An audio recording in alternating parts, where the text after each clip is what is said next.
Hello guys, welcome back. Electric traction की class में आप लोगों का एक बार फिर से स्वागत है। तो बच्चों, इलेक्ट्रिक ट्रैक्शन में आप लोगों ने कितना सिलेबस कवर कर लिया है? आप लोगों ने अपने 4 चैप्टर की स्टार्टिंग कर दी थी। तो बस आज की इस क्लास में मैं आपको 4th चैप्टर, जिसका नाम है ट्रैक्शन मैकेनिज्म या फिर मैकेनिक्स ऑफ ट्रैक्शन, उसको कंप्लीट कराऊंगा। क्या कराऊंगा बच्चों?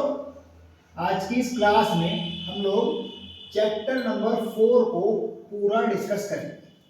तो देखिएगा, अगर आपको याद है बच्चों, तो चैप्टर नंबर 4 में हमारा जो सबसे पहला टॉपिक आता है वो क्या आता है? चैप्टर नंबर 4 में जो हमारा सबसे पहला टॉपिक आता है बच्चों, वो आता है स्पीड टाइम कर्व। अगर हम एग्जाम के नजरिए से बात करें, मतलब कि अगर मैं बात करूं आपका कि एग्जाम के पॉइंट ऑफ व्यू से चैप्टर नंबर 4 का कौन कौन से टॉपिक इंपॉर्टेंट हैं, तो देखिएगा चैप्टर नंबर 4 में से एग्जाम में अगर कुछ आएगा तो वो बस स्पीड टाइम कर्व का क्वेश्चन आएगा, इसके अलावा कुछ भी नहीं आएगा।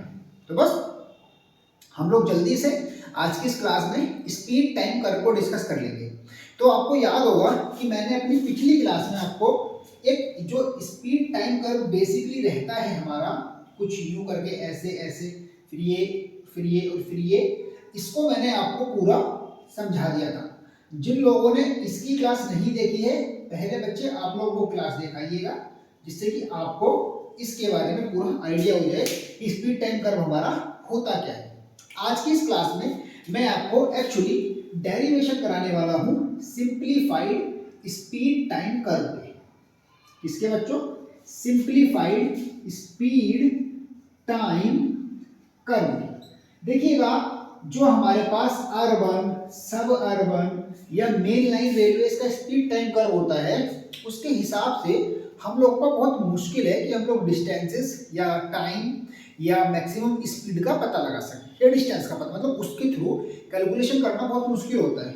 तो अब चूंकि ये जो आइडिया इस टाइप का रहता है, इसके थ्रू कैलकुलेशन करना मुश्किल है, तो कैलकुलेशंस को आसान बनाने के लिए कर्व को सिंप्लीफाइड कर दिया गया, और सिंप्लीफाइड करके 2 प्रकार के कर्व बनाए गए। कौन कौन से?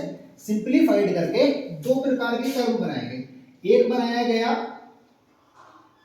ट्रेपीजोइडल speed time curve, speed time curve, और दूसरा बनाया गया क्वाड्रिलेटरल स्पीड टाइम कर्व। तो 2 कर्व बनाए गए। कौन कौन से? एक बनाया गया ट्रेपीजोइडल स्पीड टाइम कर्व। ट्रेपीजोइडल को बोलते हैं हिंदी में चतुष्फलकीय, अजीब सा नाम है इसलिए ट्रेपीजोइडल याद रख लो। और क्वाड्रिलेटरल को बोलते हैं हिंदी में चतुर्भुजीय। क्वाड्रिलेटरल मतलब चतुर्भुज होते हैं। तो इन आज की इस क्लास में मैं इन दोनों को डिस्कस करने वाला हूँ, और चैप्टर नंबर 4 का सारा सिलेबस, जितना भी चैप्टर नंबर 4 में आता है इलेक्ट्रिक ट्रैक्शन के, वो आज की इस क्लास में आपका खत्म हो जाएगा। चलिए जल्दी से, समय को बिल्कुल भी ना गवाते हुए हम लोग अपना ट्रेपीजोइडल स्पीड टाइम कर्व शुरू कर देंगे। बच्चों, आप लोग भी मेरे साथ साथ नोट्स बना लेना, जिससे कि आपको समझ में आ जाए एक ही बार में कि एक्चुअली करते कैसे हैं, क्योंकि सारा का सारा डेरिवेशन है पूरा का पूरा। तो इसीलिए मैं बोल रहा हूं कि मेरे साथ साथ आप लोग भी लिखते हुए चलेंगे, ठीक है? देखिएगा, सबसे पहले इसमें डायग्राम बना लेना है। इसमें जो डायग्राम है वो ट्रिपेजियम की शेप का होता है, और ट्रिपेजियम तो आपको पता ही है कैसा होता है। ट्रिपेजियम होता है हमारा इस टाइप का कुछ, ठीक है? तो इस टाइप का आपको डायग्राम बना लेना है। सबसे पहले आपको पता ही होगा कि ये जो लाइन होती है ये हमारी स्पीड की होती है, और ये जो लाइन होती है ये हमारी टाइम की होती है, ठीक? तो मान लेते हैं कि ये जो मैक्सिमम स्पीड है, इसको पूरी डार्क लाइन खींच लो, ये।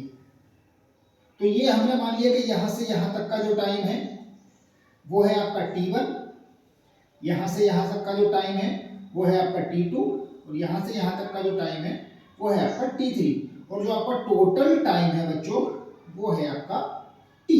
ऐसा हमने मान लिया, ठीक? यहां से मान लिया। और जो मैक्सिमम स्पीड इसने अटेन की है वो मान लेते हैं bm। अब मैं इन सबके नाम लिखने वाला हूं जल्दी से। माना लेट bm क्या है, t1 क्या है, t2 क्या है, t3 क्या है, और t क्या है, कैपिटल टी क्या है, अल्फा क्या है और बीटा क्या है, बस इसके थ्रू काम चल जाएगा। और एक और टर्म रहेगी एस क्या है। इन सब के बारे में आपको बताऊंगा, तो जल्दी से एकदम कैसे लिख लेते हैं। बीएम का मतलब maximum speed attain by train, मतलब ट्रेन जो है एक दूरी में, मतलब एक स्टॉप से चल करके दूसरे स्टॉप तक रुकने के तरीके में जो मैक्सिमम स्पीड अटेन करती है उसको बोलते हैं बीएम। टी1 क्या है, देखिएगा ये जो हमारा सेक्शन है, ये वाला जो सेक्शन है, ये होता है एक्सीलरेशन सेक्शन, और ये वाला जो सेक्शन है ये होता है रिटार्डेशन सेक्शन, और ये जो सेक्शन है ये होता है आपका सैचुरेशन रीजन। तो ये acceleration region, this is retardation region and this is saturation region. क्योंकि ये सिंपलीफाइड कर्व है इसीलिए इसमें सिर्फ ये तीन को ही क्लासिफाइड कर दिया है, एक्सीलरेशन, रिटार्डेशन और सैचुरेशन को। तो ये जो T1 है वो है time taken in acceleration, T2 है टाइम टेकन इन सैचुरेशन, T3 है time taken in retardation and the T है होल टाइम, मतलब total time taken by the complete journey. After that alpha क्या है, alpha is the acceleration, beta is the retardation, S is the distance travelled by train, total distance travelled by train. ठीक है, तो बस जल्दी से लिख लेते हैं। BM maximum speed, T1 time taken in acceleration region, या फिर टाइम टेकन इन एक्सीलरेशन। दूसरा टाइम टेकन इन सैचुरेशन, ये डॉट डॉट नहीं लगाएंगे आप क्योंकि मुझे आपका समय बर्बाद नहीं करना, इसलिए मैं इसको डॉट डॉट लगा दिया है। तीसरा टाइम टेकन इन रिटार्डेशन, आप इसको पूरा लिखेंगे बिना कुछ भी छोड़े, और मेरे साथ साथ लिखते हुए चलो। कंप्लीट टाइम मतलब total time, complete time taken. और अल्फा एक्सीलरेशन, मेरे साथ साथ लिखते हुए चलो ताकि दिक्कत ना पड़े। Beta retardation, S total distance travelled, total distance मतलब चली गई कुल दूरी। ठीक है भैया, यहां तक का फंडा क्लियर हुआ। तो चूंकि बच्चों आप सब लोग पढ़े लिखे हो, एकदम गधे गधे वाले नहीं है, तो एक्चुअली होता क्या है कि आपको पता होगा कि जब आपने 8th 9th की क्लास में जब आप लोगों ने ये स्पीड टाइम कर्व वगैरह पढ़े होंगे, वहां पर हमको स्पीड टाइम कर्व देखने को मिलते हैं, तो आपको पता होगा कि अगर ये स्पीड है और ये टाइम है, तो ये जो लाइन है ये बताती है आपकी एक्सेलरेशन। क्या बताती है? ये बताती है एक्सेलरेशन। और चूंकि एक्सेलरेशन की वैल्यू है अल्फा, तो ये वाला एंगल हो जाएगा tan अल्फा। ठीक है, ओवरऑल कहने का मतलब कुछ नहीं है आपका, जब हम tan इनवर्स अल्फा, इसको ये हो जाता है आपका tan इनवर्स अल्फा, और ये हो जाता है आपका tan इनवर्स बीटा। अब परेशान मत होइए बिल्कुल भी, ये tan इनवर्स अल्फा और tan इनवर्स बीटा कैसा हुआ है देखिएगा। मैं इसको थोड़ा सा किधर करूं, रफ काम है एक्चुअली, थोड़ा सा आपको समझाने के लिए। देखिए tan और tan इनवर्स अल्फा जब हम लेंगे तो ये tan, तो ये सिर्फ अल्फा बन जाएगा, तो बस वही वाला अल्फा जो आपका एक्सेलरेशन की जगह है। मतलब ओवरऑल आपको इतना ज्यादा मैं क्यों बता रहा हूँ, ये सब कहानी आपके सिर्फ काम की बात आपको बताई जाएगी। जो जरूरी है, जरूरी क्या है कि यहाँ पर आपको B1 के रेस्पेक्ट में और T1 के रेस्पेक्ट में, मतलब BM और BM क्या था, मैक्सिमम स्पीड यहाँ पर और यहाँ पर दोनों जगह सेम है, मतलब एक्सेलरेशन के टाइम पर भी उतनी स्पीड है और रिटार्डेशन के टाइम पर भी उतनी ही मैक्सिमम स्पीड गई है। ठीक है बच्चों, यहाँ तक का पूरा समझ में आया? कोई दिक्कत तो नहीं? बताओ जल्दी से, मैं देख लेता हूँ एक बार, बिल्कुल क्लियर दिख रहा है नहीं दिख रहा है? बिल्कुल बच्चों, मुझे उम्मीद है कि आपको एकदम एग्जैक्टली क्लियर दिख रहा है ये। तो बस यहाँ तक का आपको फंडा समझ में आ गया। जल्दी से बिना समय गवाए हम लोग आगे को अपने शुरू कर लेते हैं। तो देखिएगा बच्चों, अब मैंने आपको बताया कि हम T1 BM और उसमें रिलेशन निकालेंगे।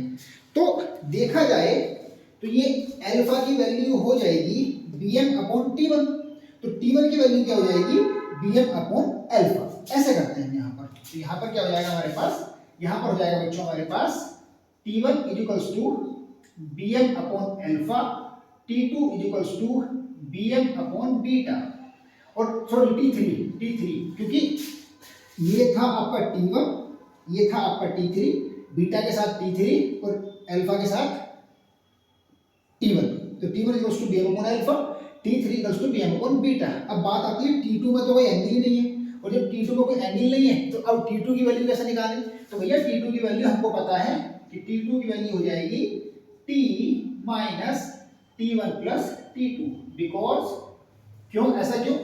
क्योंकि क्योंकि T1 plus T2 plus T3 equals to T, बस। तो T2 की वैल्यू जब यहां से निकाल देंगे, ये जो इन दोनों की वैल्यू रख देंगे, कितना बन जाएगा T minus Bm upon alpha plus Bm upon beta. तो T2 की भी वैल्यू मिल गई, T1 की भी मिल गई और T3 की भी मिल गई। अब इन वैल्यूज को आगे पुट करना है। यहां तक का समझ में आया? सबसे पहला स्टेप यही करना है। उसके बाद अब आगे आता है, इसको मिटा रहा हूं, यहां पर करते हुए चलेंगे सारा का सारा काम करना, ठीक है बच्चों? देखिएगा बहुत लंबा टॉपिक है, मैं कोशिश करूंगा आपको कि 40-45 मिनट की क्लास में पूरा चैप्टर नंबर 4 खत्म कर दें, तो आप लोग भी मेरे साथ साथ ही करके चलेंगे एकदम ये सारा का सारा काम।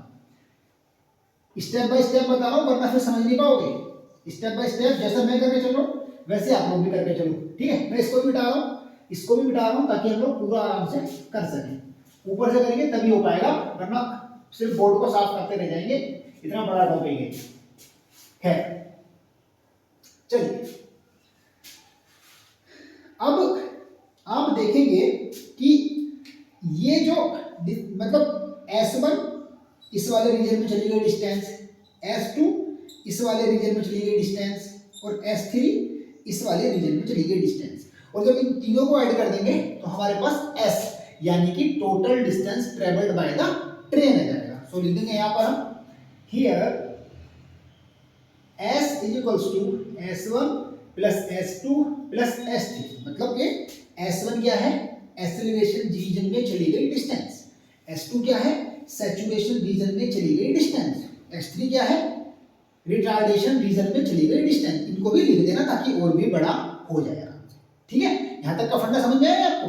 अब मैं जो 9th वाली बात बोल रहा था कि आप लोग 9th में पढ़े होंगे, तो 9th में आप लोगों ने क्या पढ़ा है कि हमारे पास ये है, क्या बोलते हैं? चाल यानी कि स्पीड, ये है आपका टाइम। तो चाल बराबर क्या होता है? दूरी बटे समय। चाल बराबर क्या होता है? दूरी बटे समय। लेकिन यहां पर नहीं होता, यहां पर हमको दूरी निकालने के लिए क्या करना होता है कि ये जो ट्रायंगल बना, इस ट्रायंगल का एरिया फाइंड कर लीजिए, तो आपको इस रीजन में चली गई डिस्टेंस मिल जाएगी। फिर से सुन लीजिए कि आपको इन तीनों रीजन में, ध्यान से सुनिएगा, हमारे यहाँ पर एक ट्रायंगल है, दूसरा ट्रायंगल है, रेक्टेंगल है, तो इन सबका जब मतलब ओवरऑल हमको इस पूरी फिगर का एरिया फाइंड करना है, और जो इस पूरी फिगर का एरिया होगा वही चली गई डिस्टेंस होगी। कोई दिक्कत नहीं, अगर आपको अभी भी समझ में नहीं आया तो बिल्कुल भी चिंता मत करिएगा बच्चों, क्योंकि जो हमारा एरिया आएगा वो आपका स्पीड और टाइम के रेस्पेक्ट में ही आएगा, ठीक है ना? ठीक है, स्पीड और टाइम के रेस्पेक्ट में आएगा। जरा चलो आपको कंफ्यूजन दूर कर ही देते हैं। देखिए चाल बराबर होता है दूरी बटे समय, तो दूरी बराबर क्या होता है? चाल गुणा समय। कोई दिक्कत तो नहीं? तो बस वही तो मैं कह रहा हूं, इनकी गुणा करनी है। इनकी गुणा कब होती है? एरिया में होती है। तो इसीलिए इस ट्रायंगल का एरिया निकालना है, इस ट्रायंगल का एरिया निकालना है और इस रेक्टेंगल का एरिया निकालना है, फिर तीनों को जोड़ देना है। उसके हिसाब से जो भी आपका कोई फॉर्मूला बन के आएगा, हम बस ये सारे की सारी बकवास उस फॉर्मूला को बनाने के लिए ही करना है, ठीक? तो जल्दी से बिना दिक्कत के S1 की वैल्यू, ये वाला ट्रायंगल है बच्चों, ट्रायंगल के एरिया का फॉर्मूला क्या होता है?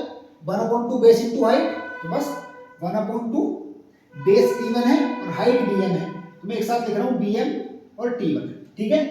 चूंकि यहां पर जो टाइम होता है वो होता है आवर्स में, लेकिन टाइम का जो SI यूनिट है वो क्या है? वो है 30 सेकंड। क्या है वो? सेकंड। तो हम क्या करेंगे, इस घंटे को सेकंड में कन्वर्ट करेंगे, तो 3600 से डिवाइड कर देंगे, इसीलिए 3600 से डिवाइड किया जाता है। फिर से सुनिएगा, इस ट्रायंगल का एरिया निकलेगा, वो इसमें चली गई डिस्टेंस हो जाएगी। एरिया निकालने का फॉर्मूला 1/2 बेस इंटू हाइट, ये रहा बेस यानी हाइट, टाइम यहाँ पर घंटे में था इसलिए सेकंड में कन्वर्ट करके आ गया। वैसे ही S2 की बाद में S2 की लिख दो Bm into T2 upon 3600, S3 की लिख दीजिए 1/2 into Bm into T3 upon 3600। अब देखो मजे की बात कि मैंने यहाँ पर 1/2 किया, यहाँ पर 1/2 किया, यहाँ पर नहीं किया। क्यों? क्योंकि भैया थोड़ी सी बुद्धि चला लो अपनी, जिसको समझ में नहीं आया है इसलिए नहीं किया, क्योंकि ये रेक्टेंगल है बाबा, और रेक्टेंगल का एरिया क्या होता है? लंबाई गुणा चौड़ाई, लंबाई गुणा चौड़ाई। तो bm into t2, bm into t2 upon 3600। क्यों? क्योंकि हमने उस r को सेकंड में कन्वर्ट किया है। आगे तीनों वैल्यूज अगर देखा जाए तो यहाँ पर t2 की वैल्यू थोड़ी कॉम्प्लेक्स थी। अगर यहाँ पर हम बात करें t1 की वैल्यू की, तो t1 की वैल्यू तो हम एकदम इजीली रख ही देंगे। t1 की वैल्यू क्या रख देंगे हम? bm upon alpha. तो देखा जाए तो यहाँ पर बन जाएगा 1/2 bm स्क्वायर अपॉन 3600 अल्फा। और यहाँ पर थोड़ा कॉम्प्लेक्स स्ट्रक्चर बनेगा, इन तीनों को अलग अलग कर लेते हैं। S3 की वैल्यू बन जाएगी bm स्क्वायर अपॉन 7200 बीटा, मतलब इन दोनों की मल्टीप्लाई कर दी और T3 की वैल्यू यहाँ से पुट कर दी। ठीक है, वैसे यहाँ पर भी इन दोनों की मल्टीप्लाई ही कर दो, बात ही खत्म। एक ही बार में एक स्टेप और बचा लेते हैं। ठीक, ये हो गया। इसमें हम T2 की वैल्यू पुट करेंगे, तो T2 की वैल्यू क्या है? वो ये है, रख दो यहाँ पर भी, क्या दिक्कत है? तो यहाँ पर जाएगा हमारे पास bm और अंदर t minus bm upon alpha plus bm upon beta और अपॉन 3600। ठीक है, आई बात समझ में कि नहीं? कोई दिक्कत तो नहीं? जल्दी बताओ यहाँ तक, यहाँ तक कोई भी दिक्कत या परेशानी तो नहीं बाबा? तो यहाँ पर हमको S1 की वैल्यू भी हमारे पास है, S2 की वैल्यू भी हमारे पास है और S3 की वैल्यू भी हमारे पास है। बस इन तीनों को ऐड करके यहाँ S में रख देंगे और हमारी एक इक्वेशन बन के आएगी और वही हमारा सॉल्यूशन। चिंता की कोई भी बात नहीं है, नहीं घबराने की, क्योंकि इतनी बड़ी बात ही नहीं, नहीं इतना बड़ा टॉपिक। क्योंकि मैं कोशिश कर रहा हूँ बच्चों कि आपको 30 से 35 मिनट के अंदर दोनों के दोनों स्पीड टाइम कर्व को समझा दूँ। ठीक है ना? ठीक है, चलिए अब एक काम करते हैं हम लोग, आप इसको थोड़ा सा और सोल्व कर लेते हैं इसको। तो इसको जब सोल्व करेंगे तो क्या बनेगा हमारे पास? देखिएगा जरा, bm into T upon 3600 minus bm square upon 3600 alpha, उसके बाद minus bm square upon 3600 beta. आएगी नहीं वैल्यू इसकी? बताइए, कोई दिक्कत तो नहीं आ रही? अब अगर हम बात करें bm स्क्वायर अपॉन 3600 को कॉमन ले लें तो अंदर 1 upon alpha plus 1 upon beta बन जाएगा। अगर लॉजिकली देखें तो bm स्क्वायर, मतलब अभी लेना मत क्योंकि आगे जाके काम आएगा हमारे, यहाँ पर नहीं लेना क्योंकि ये चीज़ आगे जाके काम आएगी। यहाँ पर इसको छोड़ दो, मतलब ये S2 की वैल्यू, ये S1 की और ये S3 की, इन तीनों को जल्दी से बिना देरी के ऐड कर दीजिए। S equals to S1 plus S2 plus S3। So S equals to क्या हो जाएगा?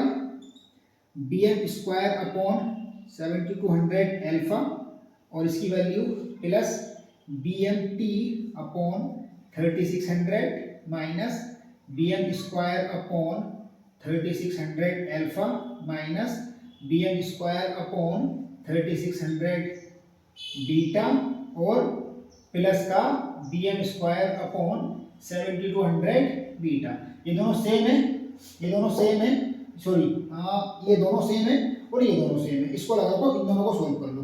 जब आप इन दोनों को सोल्व करोगे तो इन दोनों को एक साथ लेंगे जब, और फिर इन दोनों को एक साथ लेंगे, याद रखिएगा। तो इन दोनों को एक साथ लेके आप कॉमन निकाल लो, bm स्क्वायर अपॉन 3600। अंदर क्या बचेगा? अंदर बचेगा 1 अपॉन 2 अल्फा और माइनस, या फिर अल्फा भी कॉमन निकाल लो। एक काम करो, अल्फा भी कॉमन निकाल लेते हैं। देखिएगा ध्यान से सुनो, ये bm स्क्वायर था कि था? हाँ bm स्क्वायर था, स्क्वायर लगाया हुआ है दिख नहीं रहा। bm square upon alpha common ले लेगा तो बचेगा 1 अपॉन 7200 माइनस 1/3600। लेकिन बात तो वही रहेगी, फिर भी एक कट के बाहर आ जाएगा, उसमें कोई दिक्कत वाली बात ही नहीं है। ठीक है नहीं? तो चलो एक काम करते हैं, bm square upon alpha common ले लेते हैं। तो यहाँ पर बचेगा 7200 माइनस 1 अपॉन 3600 और इसको ऐसे लिख देना, इस वाले को कुछ नहीं करना है इसमें, प्लस का bmt अपॉन 3600 और उसके बाद माइनस का सेम इसमें हो जाएगा bm square upon beta common ले लीजिए, अंदर बचेगा माइनस का प्लस का 1/3600 माइनस का 1/7200। ठीक है, नहीं मतलब ये वाला प्लस का और ये वाला माइनस का, मतलब इसको ऐसे देखो, ऐसे पीछे लिखा है कि 7200 माइनस 3600। देखो कैसे आया, देख लेते हैं कैसे आया। ये हमने यहाँ लिखा है, ये इसको यहाँ लिखा है, इसमें से bm स्क्वायर बाहर आ गया, बीटा बाहर आ गया, ये प्लस का 1/7200 माइनस का 1/3600 ऐसे लिख दिया। ठीक, कोई दिक्कत तो नहीं। और ये हो गया आपका प्लस का, हमने प्लस का बाहर को निकला है। ठीक, कोई दिक्कत तो नहीं। बस बता देना कोई भी परेशानी हो तो। देखो ये वैल्यूज यहाँ तक समझ में आ गई होंगी तुम्हारे। वैल्यू समझ में आने के बाद, जब ये वैल्यू समझ में आ गई तो मैंने फिर आपको अगले स्टेप में कहा कि इन तीनों को जोड़ देंगे तो टोटल एस निकल जाएगा। टोटल एस को इसलिए क्योंकि हमको एक्चुअली एस बी एम में ही तो रिलेशन लेके आना है। अब ये वाला डायग्राम भी खत्म हो गया, मतलब इसका काम खत्म हो गया, तो इसको भी मिटा देता हूँ मैं, ताकि हम अपना थोड़ा बहुत काम यहाँ पर भी कर सकें। ठीक है बच्चों, चूंकि ये बहुत कॉम्प्लेक्स टॉपिक था इसलिए मैंने सोचा कि इसको सबसे पहले इसी को निपटाते हैं रिवीजन में, वरना तो चैप्टर नंबर 5 ले लेते हैं वैसे।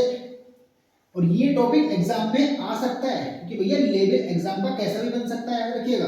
हार्ड लेवल भी हो सकता है और इजी भी हो सकता है, तो आपको दोनों के लिए प्रिपेयर होना है। वैसे तो अगर एग्जाम का लेवल इजी रहता है तो ये क्वेश्चन नहीं पूछते। एग्जाम का लेवल जब इजी रहता है तब से पता क्या पूछते हैं, एग्जाम का लेवल इजी रहने पर पूछा जाता है कि स्पीड टाइम कर्व क्या होता है समझाइए। लेकिन अगर एग्जाम का लेवल हार्ड रहता है तो उस समय आपसे पूछ लिया जाता है कि ट्रेपेजॉइडल या क्वाड्रिलेटरल स्पीड टाइम कर्व को समझाइए। चलिए आगे सोल्व करते हैं। देखिएगा दिख रहा है कि नहीं बच्चों, यहाँ तक दिख रहा होगा मुझे उम्मीद है, बाकी मैं चेक कर लूंगा अभी। इसको सोल्व करेंगे तो माइनस का 1/2 बचेगा। देख लो 7200 एलसीएम में जाएगा और ऊपर 1 - 2 यानी कि माइनस के 1/7200 बचेगा, माइनस के 1/7200। तो यहाँ पर आ गया आपका माइनस के 1/7200। इसको ऐसे लिख देंगे प्लस का BMT/3600 और प्लस का सेम कहानी यहाँ पर हो जाएगी बीटा, और यहाँ पर भी माइनस का, हाँ इसको काम करो आप कंफ्यूज हो जाओगे इसलिए इसको यही लिख रहा हूँ 1 - 2/7200। अब ये उम्मीद मत करना कि सर हमको फ्रैक्शन भी समझा देंगे, क्योंकि फ्रैक्शन तो आता होगा यार डिप्लोमा फाइनल ईयर में आगे फ्रैक्शन ही नहीं आता होगा क्या। मैं एक बार कंफर्म कर लूँ बच्चों, आपको दिख रहा है कि नहीं दिख रहा है, बोर्ड पे लिखा हुआ साफ साफ। जी हाँ बिल्कुल एकदम क्लीन एंड क्लियर दिख रहा है। चलिए आगे बढ़ते हैं।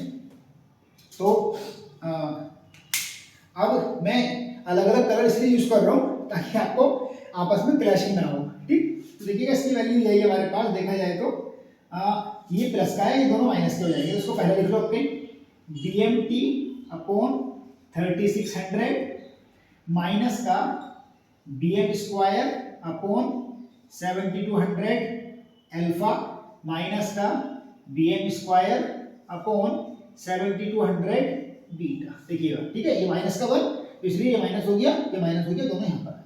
गॉट इट, कोई दिक्कत तो नहीं बच्चों। अब आप एक काम करिए, इन सब में से क्या कॉमन आ सकता है, या इसको ऐसे रहने दो, इन दोनों में से आप BM²/3600 कॉमन निकालो। यहाँ पर क्या है, यहाँ पर S चल रहा है, ये मत भूलिएगा, S S S। हाँ लीजिए, अब यहाँ से आगे हम लोग यहाँ पे आगे ये यहाँ पर, ठीक है, क्योंकि एक ही बोर्ड है हमारे पास, ज़्यादा बोर्ड थोड़े नहीं है क्या रेगुलर कर देंगे। तो S की वैल्यू जाएगी हमारे पास BMT/3600 ऐसे रहने देते हैं, माइनस का BM माइनस का, ये थोड़ा साफ कर लेते हैं इसको, और गीला हो गया, मॉइस्चर कंटेंट। हाँ जी, तो माइनस का BM²/3600 कॉमन ले लीजिए, अंदर बचेगा 1/2 अल्फा प्लस 1/2 बीटा। ऐसा पता मैंने क्यों किया है, ऐसा मैंने 3600 ही क्यों कॉमन लिया, 7200 भी तो ले सकता था, क्योंकि अब हम 3600 से डिवाइड कर देंगे सब में, 3600 से हम सब में डिवाइड कर देंगे तो हमारा इजीली एक इक्वेशन बन जाएगा, इसलिए मैंने ऐसा किया, वरना नहीं करते। ठीक है, अब हम इसकी जगह लिख देंगे k, मतलब इसको हम लेट कर लेंगे के। Now let 1/2 alpha plus 1/2 beta एक कांस्टेंट है, इसको हमने एक कांस्टेंट लेट कर लिया, क्योंकि अल्फा और बीटा की वैल्यू तो ऑलरेडी गिवन होती है, फिक्स होती है ना, ये थोड़ी चेंज कर सकते हैं, तो इसीलिए हमने इसको के लेट कर लिया, कांस्टेंट लेट कर लिया। अब इसकी वैल्यू पुट करते हैं, तो देखिएगा आप लोग कि इसमें से 3600 कॉमन एलसीएम लेके इधर पहुंचा दीजिए, क्या हो जाएगा 3600s इक्वल्स टू BMT, दूसरे मार्कर से लिखता हूं वरना क्लैशिंग ना हो जाएगी। बच्चों बहुत मेहनत कर रहे हैं आप लोगों को पढ़ाने के लिए, आप लोग भी उतनी मेहनत करिएगा पढ़ने के लिए, ठीक है जी। माइनस के BM स्क्वायर इंटू के, क्योंकि इसकी जगह आ गया पूरा के। मैंने एक दो स्टेप एक साथ किए हैं यहाँ पर बच्चों, कि जैसे इसकी जगह पहले के लिखा, फिर 3600 एलसीएम लिया, इधर जाकर मल्टीप्लाई कर, तो आई नहीं वाली बात। अब आप एक काम करो, सबको इस तरफ ले आओ, सबको ले आओ इस तरफ, तो क्या बनेगा हमारे पास बन जाएगा BM स्क्वायर इंटू के माइनस का BMT और प्लस का 3600s इज इक्वल्स टू 0। ये बन गई हमारे पास एक क्वाड्रेटिक इक्वेशन। आंसर नहीं आया चिंता मत करो, ये आंसर नहीं आया, अभी आएगा आंसर बेटा, रिलैक्स रहो। तो ये बन गई हमारे पास quadratic equation in terms of BM variable, मतलब यहाँ पर जो BM है वो एक वेरिएबल, जैसे क्वाड्रेटिक इक्वेशन का स्टैंडर्ड फॉर्मेट क्या होता है, आपको पता होगा कि क्वाड्रेटिक इक्वेशन का स्टैंडर्ड फॉर्मेट होता है ax square plus bx plus c is equals to 0। यहाँ पर देखिए BM स्क्वायर एक पावर, मतलब दो पावर, फिर आधी, फिर खत्म, ऐसे तो तरीका होता है, पहले पावर फिर आधी फिर खत्म। तो ये इक्वेशन यहाँ से हम BM की वैल्यू फाइंड कर सकते हैं। वैसे ही जैसे जब अगर क्वाड्रेटिक इक्वेशन ये हो तो यहाँ से x की वैल्यू होती है माइनस का b plus minus under root B square minus 4ac upon 2a। Math बहुत बढ़िया है बच्चों मेरा, आप लोग भी अपना बढ़िया करो, यही होती है। क्या बोलते हैं इसको हिंदी में, हिंदी वाले सब बच्चे जानते हैं, हिंदी में इसको बहुत ही प्यारा नाम है, मेरे फेवरेट हमेशा मैथमेटिशियन रहे श्रीधराचार्य विधि, हिंदी में इसको कहा जाता है श्रीधराचार्य विधि, और इंग्लिश में इसको बोला जाता है, जो हमारे CBSE बोर्ड के प्यारे प्यारे बच्चे हैं वो जानते होंगे कि इंग्लिश में इसको बोला जाता है द फॉर्मूला मेथड। क्या बोला जाता है इंग्लिश में इसको, द फॉर्मूला मेथड। तो बस इसी फॉर्मूले का यूज करते हुए इस क्वाड्रेटिक इक्वेशन की आपको वैल्यू फाइंड करनी है, और सिंपल सी बात है। तो देखेंगे इस इक्वेशन नंबर 1 मान लीजिए इसको, तो इन इक्वेशन नंबर 1 ये एक्स्ट्रा है, बस मैंने ऐसे बताया आपको समझाने के लिए। इन इक्वेशन नंबर 1 में जब आप इस फॉर्मूले का यूज करेंगे तो BM की वैल्यू क्या आएगी, माइनस का b, और v की वैल्यू क्या है बच्चों, यहाँ पर v की वैल्यू है ये माइनस का t, ठीक है ना, ठीक है, v की वैल्यू है माइनस का t।